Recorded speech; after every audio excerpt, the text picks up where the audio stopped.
আসসালামু আলাইকুম প্রিয় বন্ধুরা, শখ ও স্বাদের পক্ষ থেকে সবাইকে জানাচ্ছি অনেক অনেক শুভেচ্ছা। আশা করছি সবাই ভালো আছেন। চলে আসলাম মজার একটি পিঠার রেসিপি নিয়ে। আমার আজকের রেসিপিতে আছে খোলাজা পিঠা। খোলাজা পিঠাটা মাংস দিয়ে, ভর্তা দিয়ে, চা দিয়ে খেতে খুবই ভালো লাগে। তবে গরুর মাংস আর হাঁসের মাংস দিয়ে বেশি ভালো লাগে। পিঠা তৈরি করার জন্য এখানে নিয়েছি নতুন একটা মাটির খোলা। আজকে আপনাদেরকে দেখাবো মাটির খোলায় গ্যাসের চুলায় কিভাবে খোলাজা পিঠা তৈরি করতে হয়। খোলাটাকে প্রথমে ধুয়ে নিব আমি ভালো করে, যেহেতু নতুন খোলা।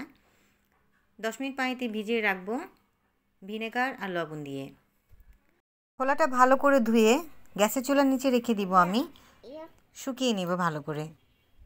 এর মধ্যে আমি পিঠার জন্য এখানে চাল নিয়েছি 3 কাপ পরিমাণ, তার মধ্যে অ্যাড করছি লবণ। খোলাজা পিঠা তৈরি করার জন্য লাগবে ডিম, আমি 2টো ডিমও নিয়ে নিয়েছি। চালের গুঁড়োর সাথে আমি লবণটা ভালো করে অ্যাড করে নিলাম। এখন দিয়ে দিলাম 2টো ডিম। ডিমটা দিয়ে চালের গুঁড়োটা আমি ভালো করে মিক্সড করে নিব। অনেকে ডিমটা পরে দেয়, আগে পানি দিয়ে চালটা গলিয়ে নেয়। আমি ডিমটা আগেই দিয়ে দিলাম। এখন অ্যাড করব কুসুম গরম পানি, অল্প অল্প করে দিব।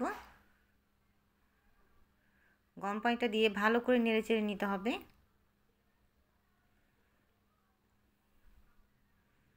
আমি আবারও পানি অ্যাড করব, একেবারে দিব না।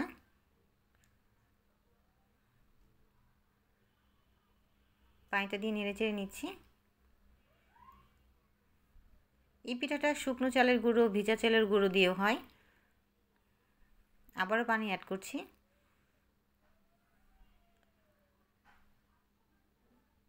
একটু ভালো করে নেড়েচেড়ে নিব। কিছুক্ষণ পর পর পানিটা অ্যাড করব, একসাথে করব না। ভালো একটা ব্যাটার পাওয়ার জন্য একটু নেড়েচেড়ে নিতে হবে। আমার পারফেক্ট একটা ব্যাটার হয়ে গেছে। আমি 10 মিনিট রেস্টে রেখেছি। এটা চিতই পিঠার যে ব্যাটারটা হয় তার থেকে একটু পাতলা হবে। ব্যাটারটা রেডি হয়ে গেছে পিঠার জন্য। এরই মধ্যে আমার খোলাটা শুকিয়ে গেছে, আমি চুলায় বসিয়ে দিয়েছি। পরিষ্কার একটা কাপড় দিয়ে অথবা টিস্যু দিয়ে আমি তেল ব্রাশ করে নিব কয়েকবার। তেল ব্রাশ করলে খোলাটা একটু কালো হয়ে যায়। আমার খোলাটাও একদম রেডি হয়ে গেছে পিঠা তৈরি করার জন্য। খোলাটা গরম হয়ে গেছে, এখন আমি ব্যাটারটা দিয়ে দিব। বিসমিল্লাহ, প্রথম ব্যাটারটা দিচ্ছি। আমি এখন খোলাটাকে গোল গোল করে ঘুরিয়ে একটা রাউন্ড শেপের মতো তৈরি করব। একটা গোলাকার রুটি তৈরি করব। একদম এরকম গোল হবে, গোল করে ঘুরে নেওয়ার চেষ্টা করবেন। ঢাকনা দিয়ে ঢেকে দিব কিছু সময়ের জন্য। খুবই কম সময় লাগে, 1 মিনিটের চাইতেও কম সময় লাগে। ঢাকনা দিয়ে ঢেকে দিলাম। কিছু সময় অপেক্ষা করে আমি ফিরে আসলাম। কয়েক সেকেন্ডের মধ্যেই হয়ে যায়। এখন আমি প্রথম পিঠাটা তুলে নিব। প্রিয় বন্ধুরা দেখুন, মাশাআল্লাহ, প্রথম পিঠাটাই খুবই সুন্দর হয়েছে। আমি আস্তে আস্তে তুলে নেওয়ার চেষ্টা করছি।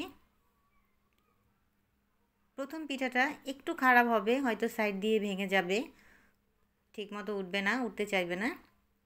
তারপরও একটু সাবধানতা অবলম্বন করে তুলে নিতে হবে, সাবধানে।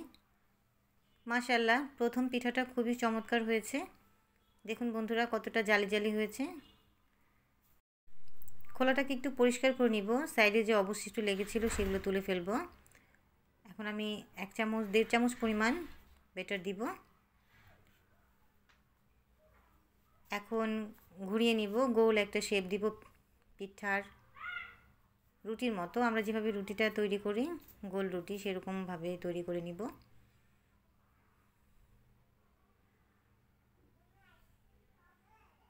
আস্তে আস্তে গোল হয়ে যাচ্ছে, দেখুন বন্ধুরা কতটা সুন্দর হয়েছে। খুবই সহজ, কঠিন কিছু না, আপনারা চাইলেই পারবেন। ঢাকনা দিয়ে ঢেকে দিচ্ছি আবারও কিছু সময়ের জন্য। কিছুক্ষণ পর আবারও চলে আসলাম। বন্ধুরা, এটা আমার সেকেন্ড পিঠা। দেখুন গ্যাসের চুলায় মাটির খোলায় কত সুন্দর পিঠা হয়েছে। আমি একটু সাবধানে পিঠাটা তুলে নিব।